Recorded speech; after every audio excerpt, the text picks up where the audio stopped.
Pavlov's aim was to discover what caused saliva to flow.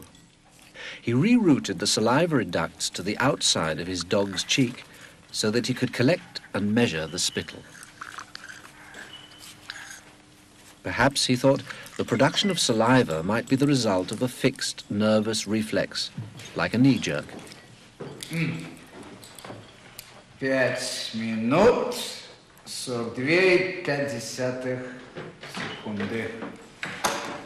After taking many measurements of spittle, he confirmed that the dogs drooled automatically when their tongues touched food. He called the response the salivation reflex. 4,5. Хорошая собачка.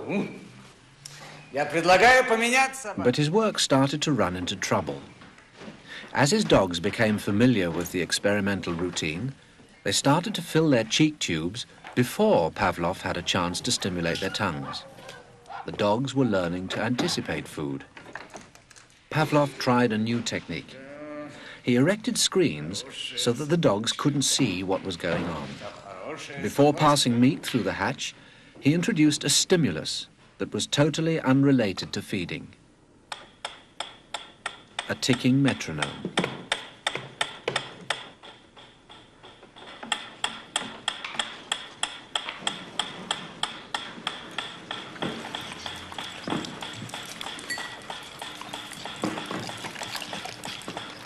At first, the dog dripped saliva into its cheek tube only when the food appeared. But after a number of trials, the dog began to connect the ticking with the arrival of meat.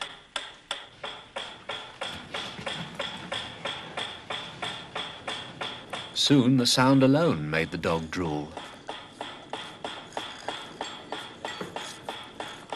Eventually, the dog salivated as much to the ticking itself as it did originally to the presentation of food. Полная. Идите сюда. Что я говорил? He called this new response the conditioned reflex. Собака.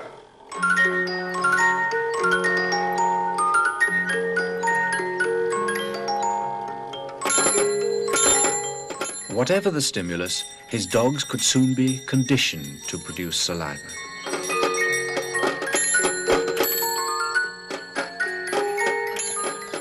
Pavlov believed that he had discovered how animals learned, even in the wild.